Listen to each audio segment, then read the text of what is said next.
Ang tiwala, kapag nasira, ay hindi na maibabalik. At may mga tao na hindi karapat-dapat dito sa simula pa lang. May mga mapanganib na tao na naglalakad sa paligid natin araw-araw, nakasuot ng maskara ng kabutihan habang itinatago ang kanilang tunay na layunin. Ang mga taong ito ay nandyan sa ating pamilya, sa ating mga lugar ng trabaho, at pati na rin sa mga tinatawag nating kaibigan. Sila'y may iba't ibang anyo, ngunit may isang bagay na pare-pareho sa kanila. Kayang nilang sirain ang iyong buhay kung hahayaan mo sila. Sa buong kasaysayan, marami ang naging biktima dahil nagtiwala sila sa maling tao sa maling pagkakataon. Ngayon, ipapakita ko sa iyo ang 5 uri ng tao na hindi mo dapat pagkatiwalaan kung nais mong protektahan ang iyong sarili, ang iyong mga mahal sa buhay, at lahat ng iyong pinaghirapan. Napakahalaga ng impormasyong ito, kaya't hinihikayat kita na huwag palampasin ang kahit isang bahagi ng video na ito.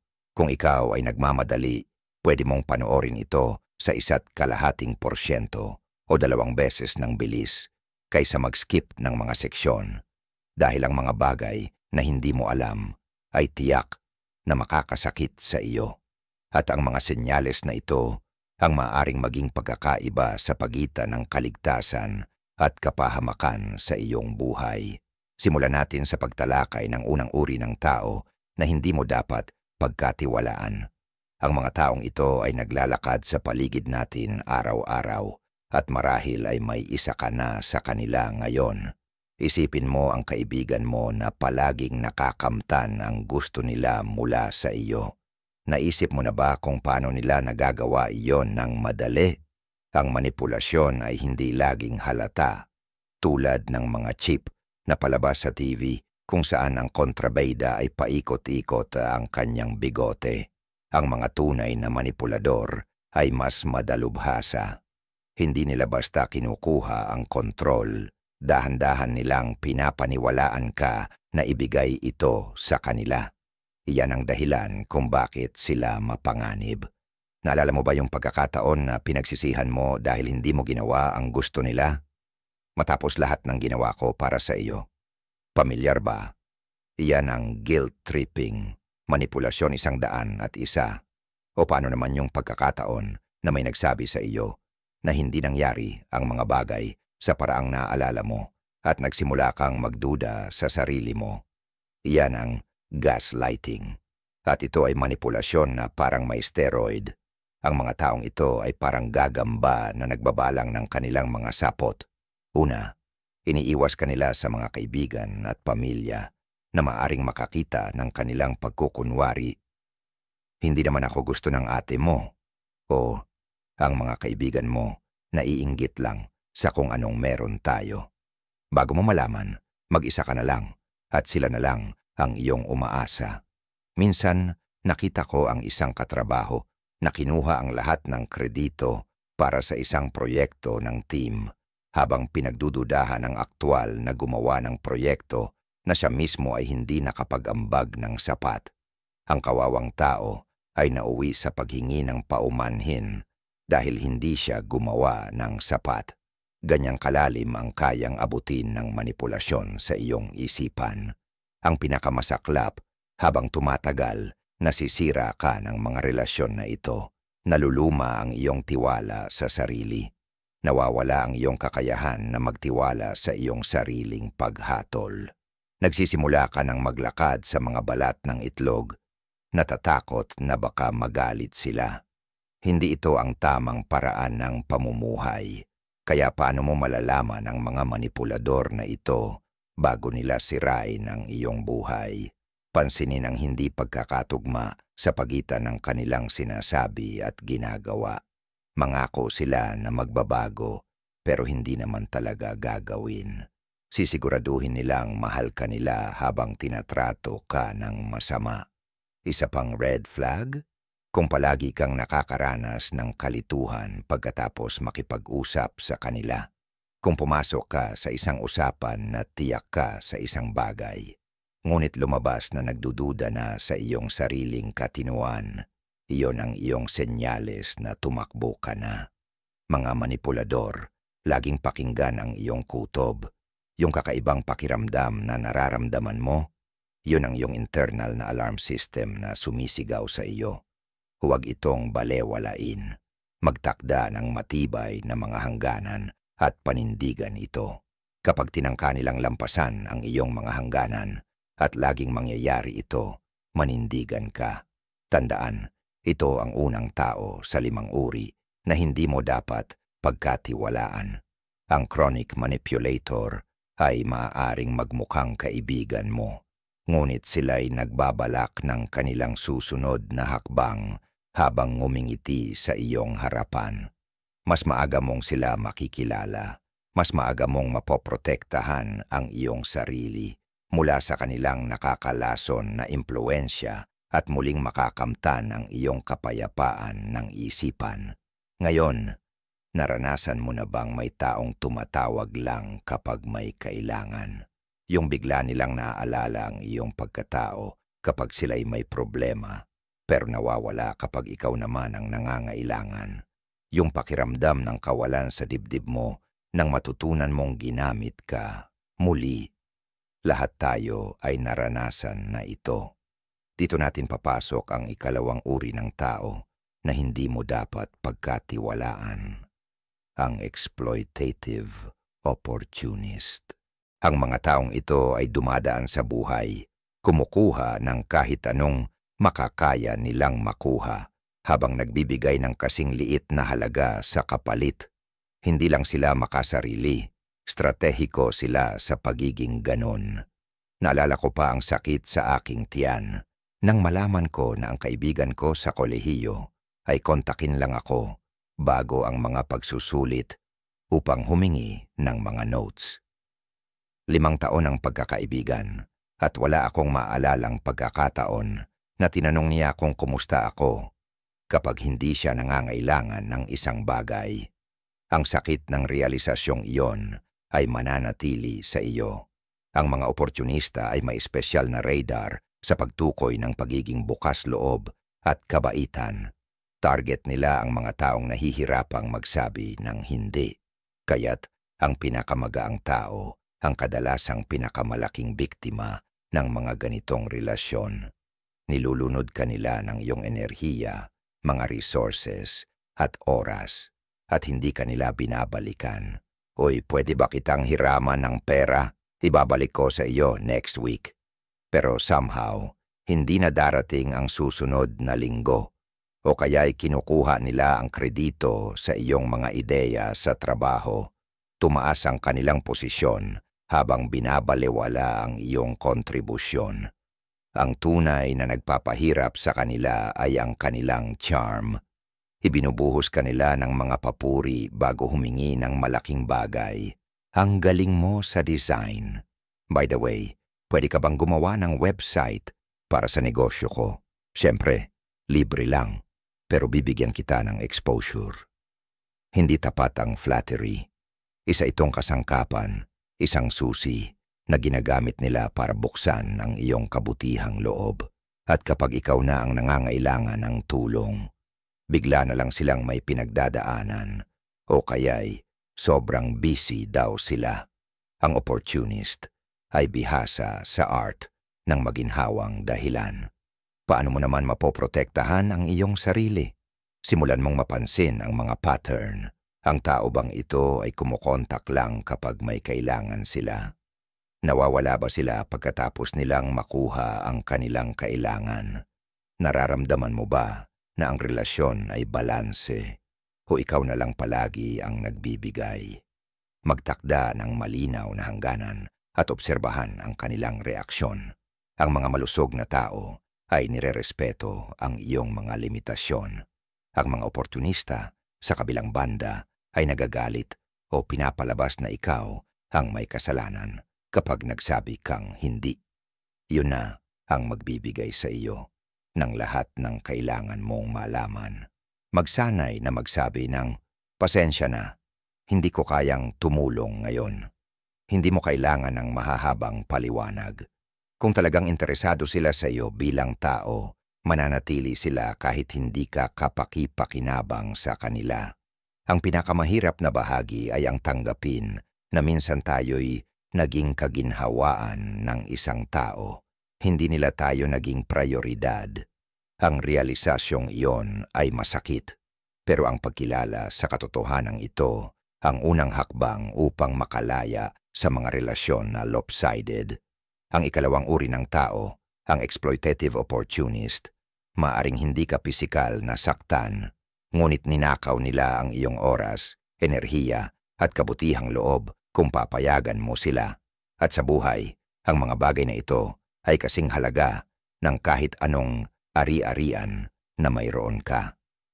Bago tayo magpatuloy sa ikatlong uri ng mapanganib na tao na mas nakakabahala pa, maglaan tayo ng sandali upang pag-isipan ang iyong mga relasyon.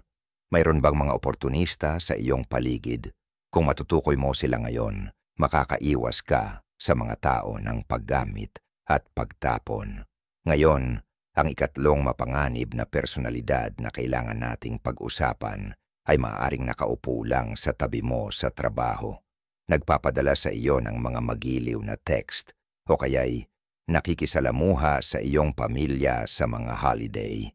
Ang nagpapasama sa kanila ay hindi lang isa, kundi dalawang magkaibang mukha. Ang dalawang mukhang traidor. Marahil ito ang pinakakaraniwang toxic na tao sa ating panahon. Ito yung katrabaho na sobrang bait sa iyo, pero somehow, alam na alam ng boss mo ang mga pagkakamali mo. O yung kaibigan na nagugulat sa mga chismis na siya pala ang nagpasimuno. Ang nagpapasama sa kanila ay ang kanilang kakayahang magmukhang normal. Wala silang warning label, nagmumukha silang mabait, tumatawa sila sa mga biro mo, inaalala nila ang iyong kaarawan, ngunit sa likod ng mga pinto, binubuo nila ang ibang kwento. Isa silang social chameleon, binabago nila ang kanilang personalidad depende sa kasama nila. Sa iyo, ayaw nila sa manager. Sa manager, nagrereklamo sila tungkol sa iyo. Walang alinman sa dalawang bersyon na iyon ang totoo. Iyon ang nakakatakot. Ang kanilang sandata ay impormasyon at itinuturing nila itong parang salapi, lalo na ang sensitibong klase. Sinusubukan nilang tuklasin ang iyong mga lihim, mga insecurities, mga pagkakamali, hindi upang maintindihan ka, kundi upang gamitin ito laban sa iyo balang araw.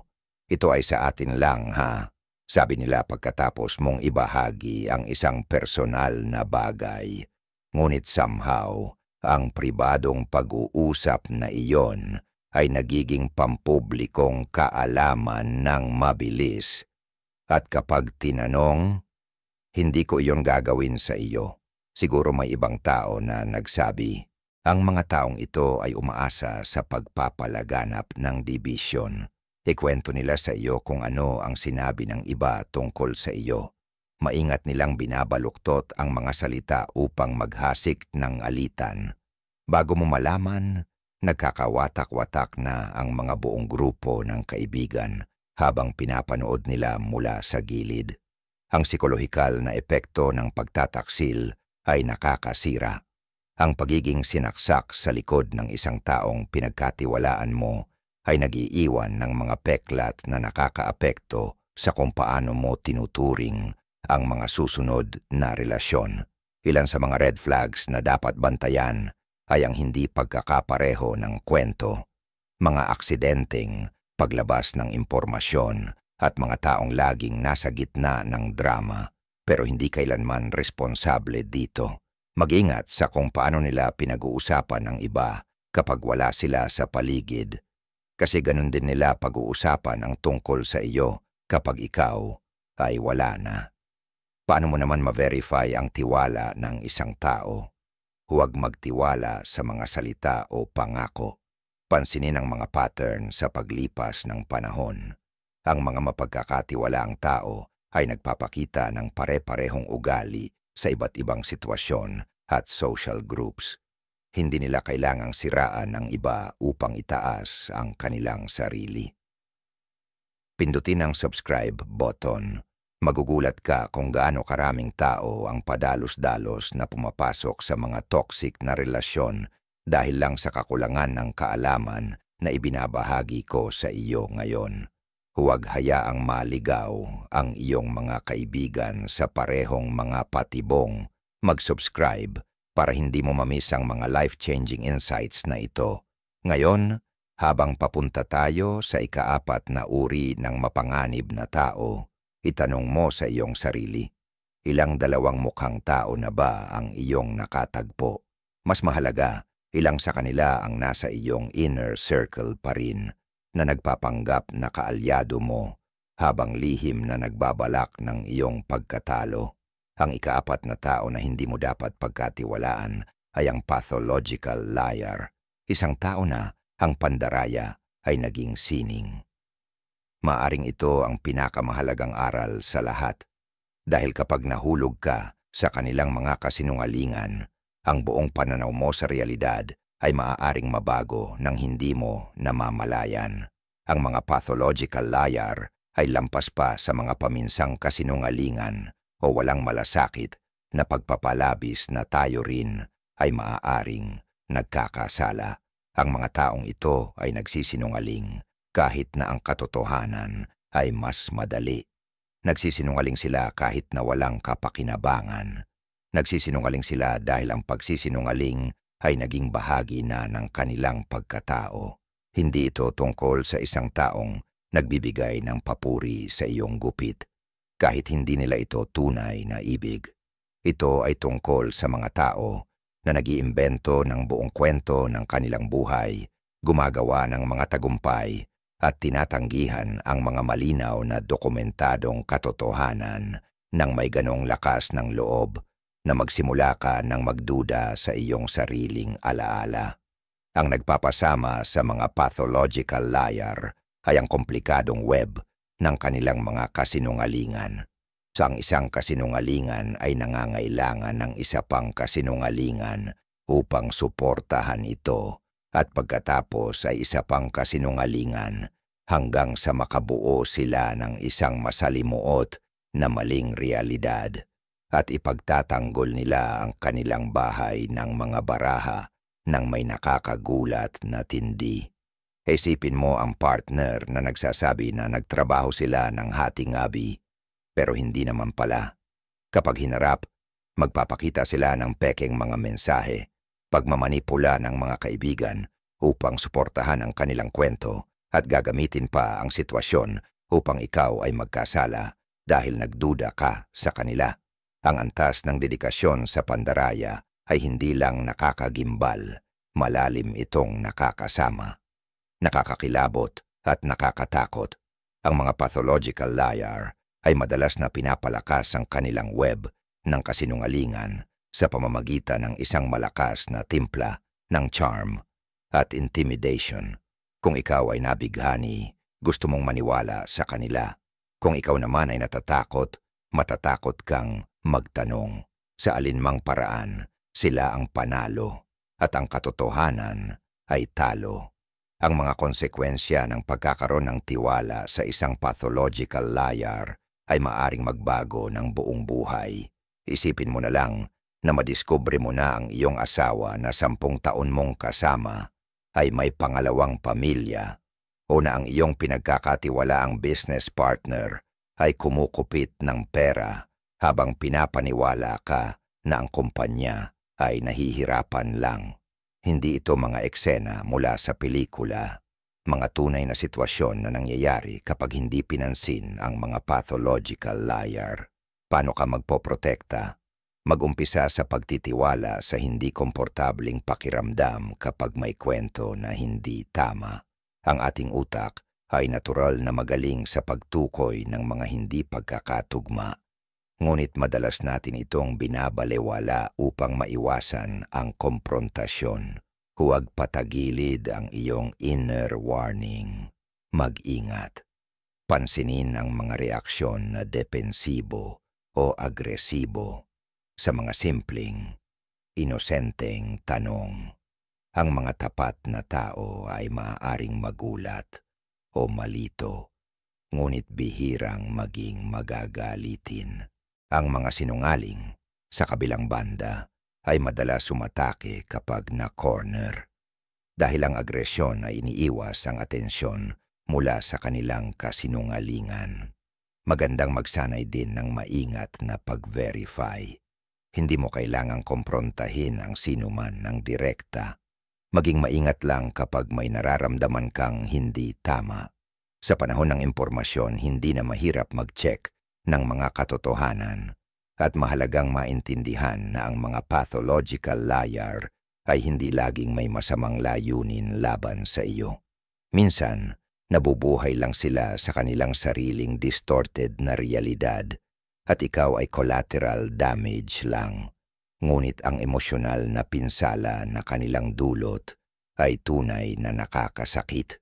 Ang ikaapat na uri ng mapanganib na tao, ang pathological liar, ay maaaring mag-agaw ng mga taon sa iyong buhay, sirain ang iyong tiwala sa iba, at gawing tanong ang iyong sariling katinuan, paghusga at halaga.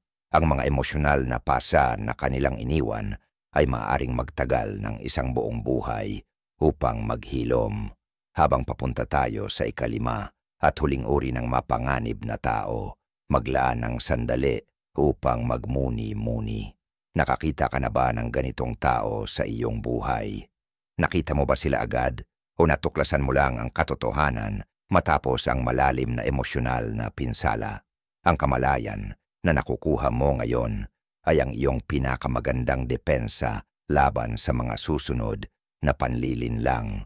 Ngayon, ang ikalima at huling uri ng mapanganib na tao ay yaong nagtatago sa likod ng isang maingat na ginawa nilang maskara. Kapag narinig ng karamihan ng salitang narcissist, naiisip nila ang isang tao na sobra ang pagkahumaling sa kanilang itsura o laging nag-uusap tungkol sa kanilang sarili. Habang nakakainis ang mga ugali na iyon, hindi nila kinakatawan ang tunay na panganib. Ang tunay na banta ay nagmumula sa nakatagong narcissist, isang tao na hindi mukhang kontrabida ngunit kumikilos bilang isa sa likod ng mga pinto. Isipin mo ang iyong mga relasyon. Nakakita ka na ba ng isang tao na, sa simula, ginawa kang mag-feel na espesyal, mahalaga at naiintindihan, pero unti-unti ay binago ang relasyon upang mag-revolve lang ito sa kanila? Isang tao na kaakit-akit at attentive sa simula, pero kalaunan ay naging dismissive, controlling o self-centered pagkatapos nilang makuha ang iyong loyalty. Hindi ito isang pagkakamali. Ang tunay na narcissism ay hindi tungkol sa vanity. Ito ay tungkol sa pagtingin sa iba bilang kasangkapan, hindi bilang mga tao. Ang narcissist ay tinitingnan ka sa kung ano ang maaari mong ibigay, pagpaparangal, mga resources, social status, o emotional na suporta. Kapag hindi ka nakapakipakinabang, ikaw ay nagiging disposable. Ang nagpapasama sa kanila ay ang kakayahan nilang gayahin ang empatiya kapag ito ay makikinabang sa kanila. Maaaring pakinggan nila ang iyong mga problema, ngunit hindi dahil sa malasakit. Bagkus, kinakalap nila ang impormasyong magagamit nila balang araw upang manipulahin o kontrolin ka. Pansinin ang mga pattern. Palagi ba nilang ipinipinta ang kanilang sarili bilang hero sa kanilang mga kwento at biktima? Kapag may nangyaring hindi maganda, palagi ba nilang iniiwasan ang pananagutan at hindi kailanman kinikilala ang kanilang mga pagkakamali?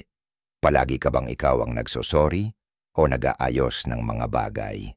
Ang mga ito ay mga klasikong senyales ng isang nakatagong narcissist, at ang mas mabilis mong makilala sila, mas mabuti upang maprotektahan ang iyong emosyonal na kalusugan.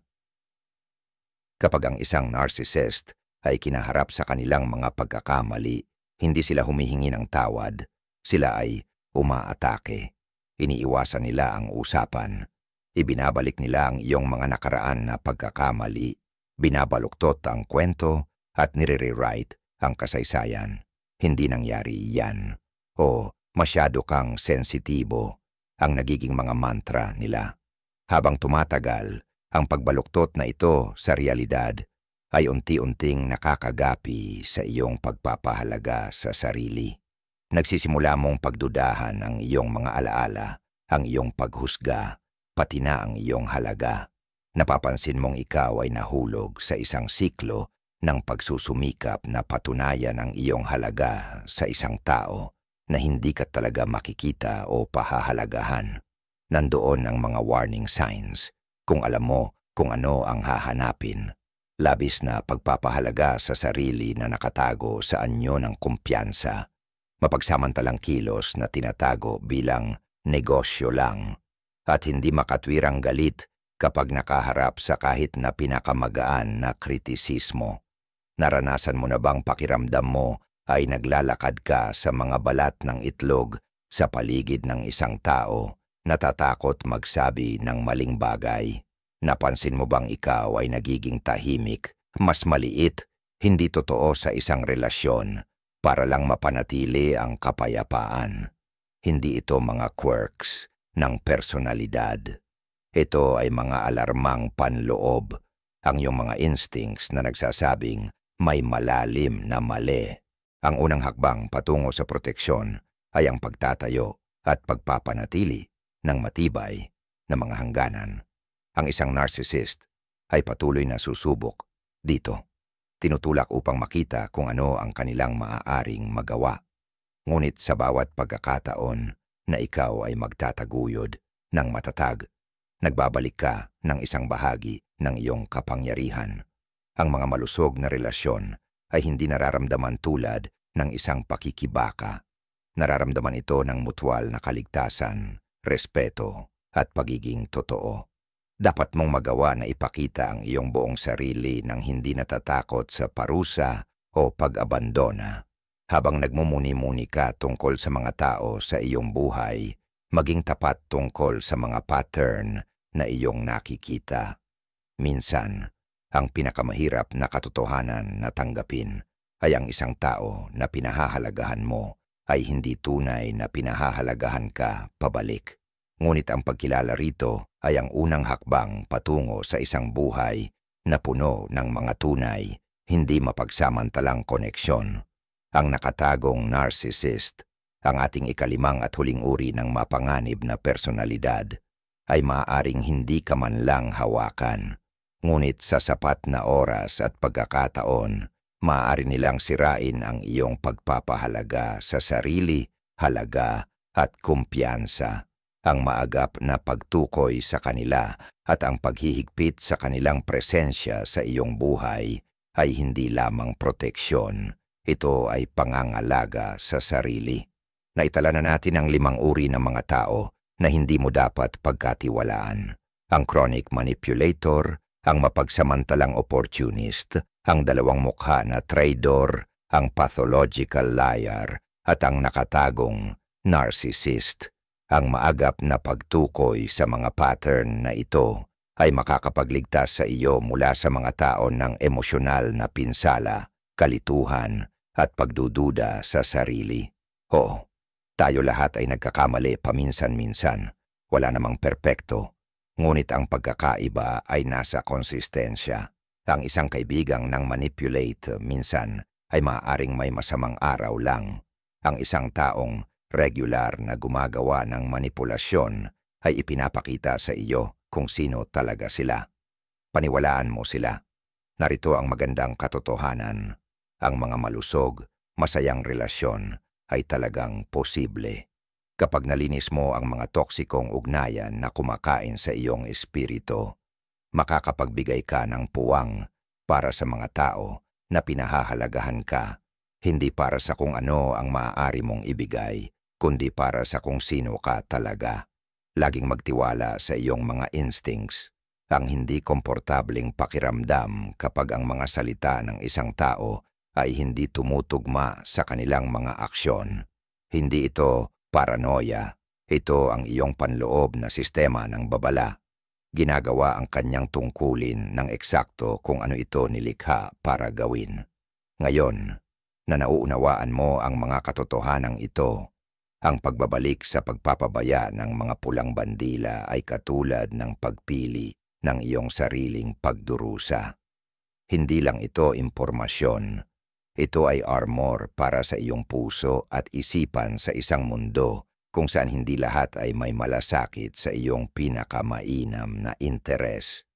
Kung ang algorithm ay nagmumungkahi ng isa pang video ngayon, tanggapin ang senyas. I-click ito. Ang iyong hinaharap na sarili ay magpapasalamat sa iyo sa pagpili ng landas ng paglago at proteksyon sa sarili. Ang iyong oras ay mahalaga. Gamitin ito ng matalino sa pagbuo ng iyong kamalayan at pagpapalibot sa iyong sarili ng mga tunay na mapagkakatiwalaang tao.